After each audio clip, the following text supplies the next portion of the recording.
നിങ്ങളുടെ ലൈഫിൽ ഏറ്റവും നിങ്ങൾക്ക് സ്പെഷ്യൽ ആണെന്ന് തോന്നിയിട്ടുള്ള ആ ഒരു പേഴ്സണ് കൊടുക്കാൻ പറ്റിയിട്ടുള്ള ഈ ഒരു മാജിക് ബോക്സ് നമുക്ക് ഉണ്ടാക്കാം.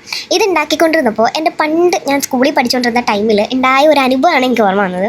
അന്ന് എൻ്റെ ബെസ്റ്റിയുടെ ബർത്ത്ഡേ ആയിരുന്നു. അങ്ങനെ ഇതുപോലൊരു സർപ്രൈസ് ഗിഫ്റ്റ് കൊടുക്കാൻ എനിക്ക് ഭയങ്കര ആഗ്രഹമായിരുന്നു. അങ്ങനെ ഞാൻ ഒരുപാട് കഷ്ടപ്പെട്ടിട്ട് ഹോംവർക്ക് പോലും ചെയ്യാതെ ഞാനൊരു കുട്ടി കാർഡ് ഉണ്ടാക്കി. അന്നൊരു കുട്ടി കാർഡ് ഉണ്ടാക്കാൻ ഒരുപാട് ടൈം എടുത്തിട്ടുണ്ടായിരുന്നു. അങ്ങനെ ഞാൻ ഒത്തിരി കഷ്ടപ്പെട്ട് ഞാൻ ആ കുട്ടി കാർഡ് ഉണ്ടാക്കി സ്കൂളിൽ കൊണ്ടുപോയിട്ട് അവളുടെ ബാഗിൽ അങ്ങോട്ട് ഒളിപ്പിച്ച് വെച്ചിട്ടുണ്ടായിരുന്നു. പക്ഷേ അത് അന്ന് എൻ്റെ ടീച്ചർ പൊക്കി. എന്തുകൊണ്ടാണ് ടീച്ചർ അന്ന് ബാഗ് ചെക്ക് ചെയ്തതെന്നൊന്നും എനിക്കറിയത്തില്ല. അങ്ങനെ ടീച്ചറിൻ്റെ കയ്യിലാണ് കിട്ടിയത്. പക്ഷേ അന്നത്തെ ആ ഒരു പേടി ഉണ്ടല്ലോ, ഇപ്പോഴും ഓർക്കുമ്പോൾ ഭയങ്കരമായിട്ട് ചിരി വരും. എന്തോറായിരുന്നു. അപ്പോൾ ടീച്ചർമാരുടെ കയ്യിൽ കിട്ടാതെ സൂക്ഷിക്കണം.